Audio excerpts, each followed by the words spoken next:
Good morning. तो आज हम लोग थोड़ा सा बात करेंगे एंटीना के बारे में।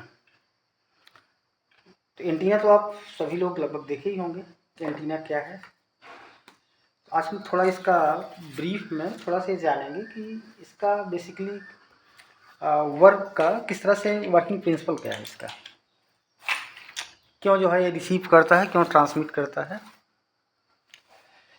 तो सबसे पहले चलिए हम इसमें थोड़ा सा देखते हैं कि ये जो है जो इलेक्ट्रोमैग्नेटिक वेव का जनरेशन, हम पहले भी इस पर बात कर चुके हैं। इलेक्ट्रोमैग्नेटिक वेव मतलब जितना आपका रेडियो वेव है, आपका VHF, UHF, X ray, gamma rays, infrared, visible rays, ये सारे जो है आपका इलेक्ट्रोमैग्नेटिक वेव ही हैं। कैरेक्टरिस्टिक यही है कि इसको चलने के लिए मीडियम की ज़रूरत नहीं है। और दूसरा है कि ट्रांसवर्स होता है, जिधर ये प्रोपेगेट करेगा इलेक्ट्रोमैग्नेटिक वेव। लाइट भी इलेक्ट्रोमैग्नेटिक वेव है, तो जिस डायरेक्शन में प्रोपेगेट करेगा तो इसके दो फील्ड होंगे, एक इलेक्ट्रिक और एक मैग्नेटिक फील्ड। वो डायरेक्शन ऑफ प्रोपेगेशन के परपेंडिकुलर वाइब्रेट करेंगे। तो ये हम पहले इस पर डिस्कस कर चुके हैं। अब इलेक्ट्रोमैग्नेटिक वेव का जो जनरेशन है, हमने एक उसमें बोला हुआ था कि अगर कोई चार्ज पार्टिकल है वो एक्सीलरेट करे। अब एक्सीलरेशन में दो चीज़ें आती हैं, एक तो स्पीड उसका कम ज़्यादा हो तो वो एक्सीलरेशन हो गया, और दूसरा उसकी डायरेक्शन में चेंज हो। डायरेक्शन में चेंज हो मतलब सर्कुलर पाथ पर मूव करे, या कोई ऐसा भी मतलब पाथ जो है स्ट्रेट लाइन ना हो, डायरेक्शन चेंज होती रहे, तो भी वो एक्सीलरेट कर रहा है। तो उस एक्सीलरेशन का, अगर चार्ज एक्सीलरेट कर रहा है तो इलेक्ट्रोमैग्नेटिक वेव जनरेट होती है। तो सबसे बड़ा इसका सोर्स जो है हमारा डाइपोल होता है। डाइपोल से सबसे ज़्यादा इलेक्ट्रोमैग्नेटिक वेव जनरेट की जाती है। डाइपोल मतलब जिसमें जैसे NaCl है, आप ले लिया, HCl ले लिया, तो एक पॉजिटिव एक नेगेटिव है, तो दो दो पोल बन गए, एक थोड़ा पॉजिटिव है एक नेगेटिव है। अगर उसको हम एक्साइट करें ज़्यादा हमारा एक EM वेव जनरेट होगा। तो अब करते क्या है हम कि सपोज करिए कि हमें ट्रांसमिट करना है, तो हमारा जो ट्रांसमीटर इंड है उससे जो आने वाली करंट है, वोल्टेज या करंट या पावर, तीनों का जो है कॉम्बिनेशन ही होता है। पावर ही एक्चुअली हम इन करते हैं, इनलेट करते हैं। तो उसके कारण जो आपका एंटीना का जो मेटालिक कंडक्टर होता है उसमें जैसे ही एंट्री करेगा, तो वो आप देखते होंगे ना कि बहुत ही ज़्यादा, जो आपको एंटीना को देखे होंगे तो एल्युमिनियम का रहता है, बहुत ही पतली फॉयल। तो उसमें जो इलेक्ट्रॉन्स होते हैं वो जो है आपका एक्सीलरेट करना शुरू कर देते हैं। भाई वोल्टेज अप्लाई होगा, इलेक्ट्रॉन मूव करना शुरू कर देंगे। उसका जो मेटालिक कंडक्टर का इस तरह से वो होता है कि साइज होता है कि वो एक्सीलरेट करे, मतलब कि जैसे एक ऐसे लूप करके से बना दिया। आप देखे होंगे उसमें जो पहले आते हैं इस तरह से पहला होता है, फिर उसके बाद यहाँ छोटा छोटा ऐसे जो करके लगा देते थे। यागी उडा जो आपका एंटीना था, टीवी वाला पुराना, तो जैसे ही ये इसमें पाथ में मूव करेंगे तो ये जो है एक्सीलरेट करना शुरू कर दिया। एक्सीलरेट करेगा तो इलेक्ट्रोमैग्नेटिक वेव जनरेट हो जाएगा, और इलेक्ट्रोमैग्नेटिक वेव फिर प्रोपेगेट करना शुरू करेगा। तो यही है इसका थ्योरी कि किस तरह से जो है हमारा EM वेव जो है जनरेट होता है। तो अब जो है इसका जो एक टाइप होते हैं, आप देखे होंगे तमाम, यागी उडा टाइप है आपका, एक मोनोपोल, डाईपोल। डाईपोल में हम λ/2 लेते हैं। लैम्बडा क्या है, इसका वेवलेंथ है जिसका हमें जो है रेडिएट कराना है, ये वेवलेंथ है। हमारा जो एंटीना की साइज होती है वो λ/2 होती है या λ/4 होती है। डाईपोल में इसमें λ/2 लेते हैं। अब इसमें एक जो मेन सबसे बड़ी वो है, वो इसका ये है कि हम किस तरह से एंटीना की हाइट को, एंटीना के लेंथ को कम करें। तो आप जो एक फार्मूला हमने लिखा था V=F लैम्डा, तो लैम्डा इक्वल टू हो गया V/F। V क्या है, एक वेलोसिटी है, और F क्या है, फ्रीक्वेंसी है। अब अगर ये in case of electromagnetic wave है तो वेलोसिटी ऑफ लाइट को हम सी से लिखते हैं, C/F। सी को मतलब 3 × 10⁸ मीटर पर सेकंड होता है। और फ्रीक्वेंसी, अब फ्रीक्वेंसी आप देखिए, अगर आप VHF ले लिए, मतलब समझ कर लो कि आपने 150 मेगाहर्ट्ज ले लिया, 150 मेगाहर्ट्ज इंटू 10⁶ हर्ट्ज। हर्ट्ज मतलब कि सेकंड इनवर्स, जैसे सेकंड इनवर्स का सीट कट ही जाए। तो ये कितना हो गया आपका, ये लगभग जो है आपका 2 मीटर, 10⁶ हो गया।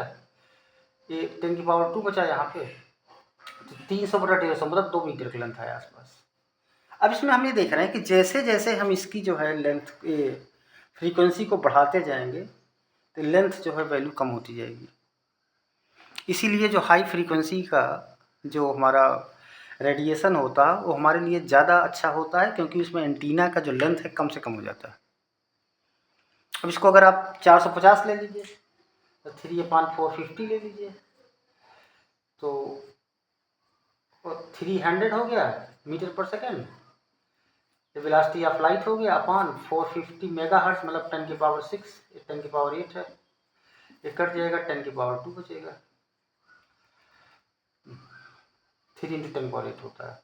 एक जीरो से एक जीरो कट गया, डेसिमल यहाँ आ गया, ये कट गया पूरा।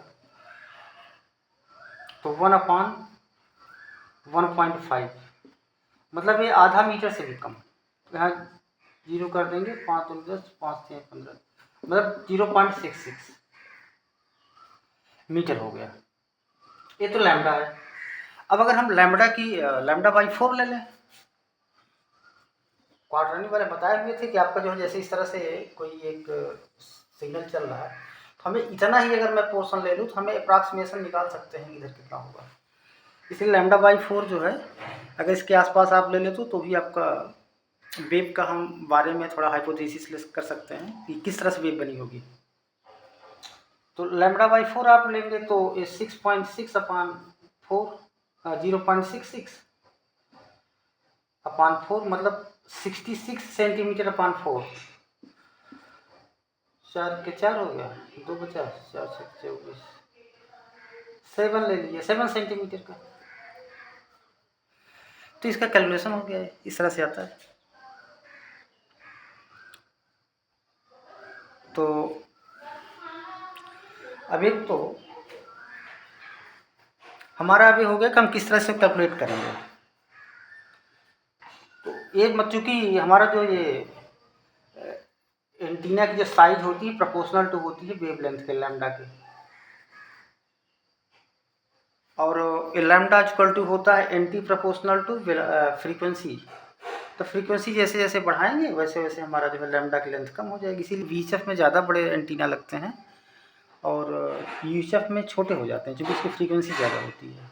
डिनोमिनेटर में ओमनी होते हैं, ओमनी मतलब जो चारों तरफ मोनोपोल, डाईपोल होते हैं, डाईपोल λ/2 लेते हैं। और एपर्चर आप देखे होंगे, उसमें जो है जैसे ये माइक्रोवेव वाले एंटीना होते हैं, डिस्क उसके साइज में, जैसे पैराबोलिक साइज में। तो तमाम तरह के उसमें डायरेक्ट्रिक्स बढ़ाने के लिए ऐसा किया जाता है, जिससे गेन ज़्यादा हमको मिले। अब इसमें इफेक्ट क्या क्या होता है।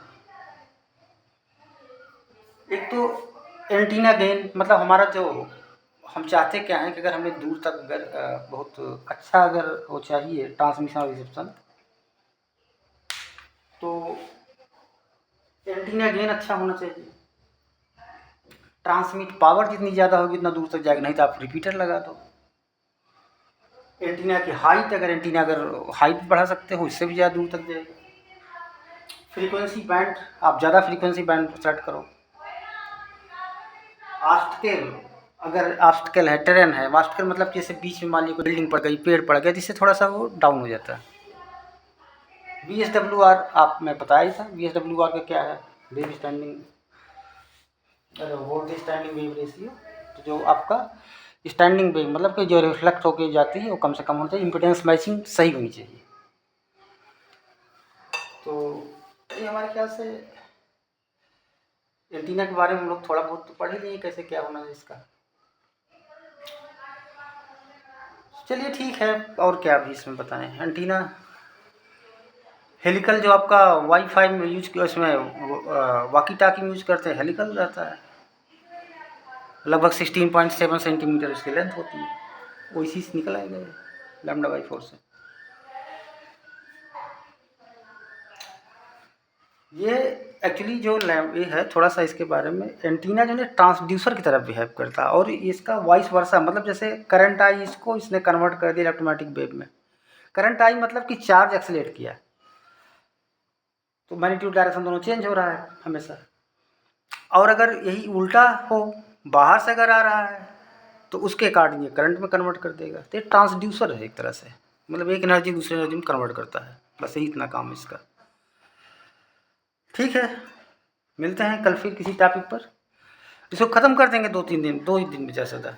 फिर आप जो है, जो डिमांड आपको पता लगे, जो चीज़ नहीं समझ में आ रहा है, आप बात करिए, बताइए हमको, उसका बना देंगे। नहीं तो मैं इंटरमीडिएट को कोर पढ़ाऊँगा फिजिक्स। ठीक है, थैंक यू।